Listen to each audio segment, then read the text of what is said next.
በስመ አብ ወወልድ ወመንፈስ ቅዱስ አሃዱ አምላክ አሜን። በስም ስላሴ አምነን ተማሕፂነን ሓንቲ መዝሙር ክዝምር እየ። ወሃቢ ለጋስ ምልኢዱ ሃብታም ሓላይ ድኻ ሽጉር ዝዘመዱ ፍቅርኻዮ በልዝነት ውሽጢ ቤተይ ሰማያዊ ንጉስ ተወለደ ኣብ ልበይ።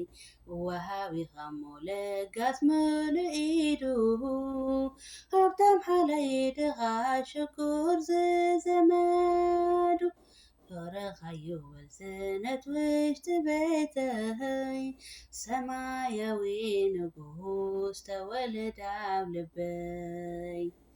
ክንደይ ከይጸንሐካ ልበይ ብጽፉፉ ዕላሙ ተሰፊዩ ጠቐር መሊእዎ ኣብ ቁሊ ተደርቢዩ። ክንደይ ከይጸንሐካ ኩስትር ምድሪ በይቱ ሰቲ ተነስነሶ ምኡዝ ቁሁዲ ቅቢ ሽቶ ዝፈሰሶ ምናለኒ እሞ ገጹ ዝመሰለይ ብጊዜ ጸበባ ነፍሰይ ዝቕበላ ከላ ምሰበባ። ምናለኒ እሞ ንጉስን ከንሱ በዓል ዓብይ ግርማ ክውለድ ኣባይሉ ልበይ ዝሰለማ። ወሃቢኻሞ ለጋስ ምልኢዱ ሃብታም ሓላይ ድኻ ሽጉር ዝዘመዱ ፍቅርኻዮ በልዝነት ውሽጢ ቤተይ ሰማያዊ ንጉስ ተወለደ ኣብ ልበይ።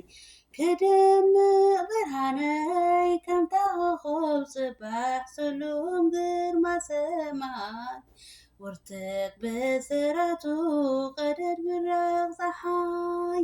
ክደምቕ ብርሃነይ ከምታ ፀሓይ ብራቕ ዘብህግ ትርኢታ ኣይድብዝዝ ኣይሃስስ ኣየውምልኣታ ተወለደ ኣብ ልበይ ክኸውን ባርያኻ እምነት ዝጸገዎ ልበይ ከይሰልከየ ቃልካ ክረርዎ።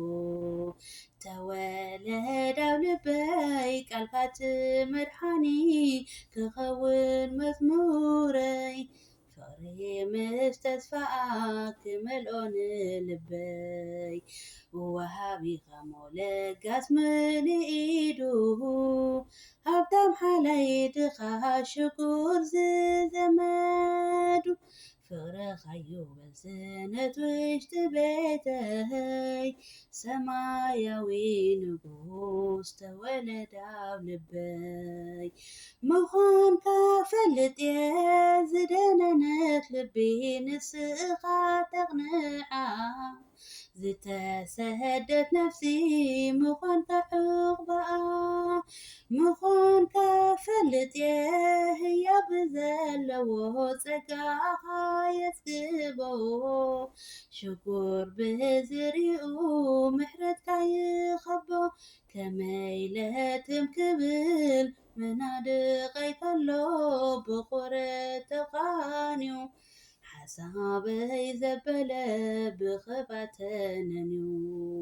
ከመይ ለትም ክብል ከም በዝሒ ምሕረትካ ስምዓኒ ጸሎተይ መብልዕ መሃልዩ ኾንካ ተወለደ ኣብ ልበይ። ከመይ ለትም ክብል መናድቐይ ከሎ ብቑረት ተቓንዩ ሓሳበይ ዘበለ ብኽፋት ተነንዩ።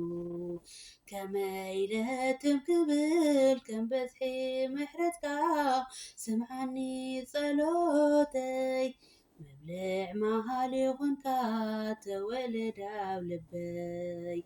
ወሃቢኻሞ ለጋስ ምልኢዱ ሃብታም ሓላይ ድኻ ሽጉር ዝዘመዱ ፍቅርኻዮ በዝነት ውሽጢ ቤተይ ሰማያዊ ንጉስ ተወለደ ኣብ ልበይ ወሃቢኻ ሞለጋስ ምልኢዱ ሃብታም ሓላይ ድኻ ሽኩር ዝዘመዱ ፍቅርኻዮ በዝነት ውሽጢ ቤተይ ሰማያዊ ንጉስ ተወለደ ኣብ ልበይ ወሃቢኻ ሞለጋስ ምልኢዱ ሃብታም ሓላይ ድኻ ሽኩር ዝዘመዱ ፍቅርኻዮ በዝነት ውሽጢ ቤተይ ሰማያዊ ንጉስ ተወለደ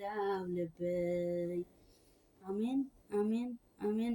ስለ መዝሙሩ ናይ መዝሙር በዓል ቤት ልዑል እግዚአብሔር አምላኽና ስሙ ዝኸበረን ዝተመስገነን ይሁን። ኣብ ዘውደቕክዎ ዘንጠብኮ ብኣፈ ትጓን መላእክቲ ተኣረመለይ። አሜን። ወስብሐት ለእግዚአብሔር ልዑል አሜን።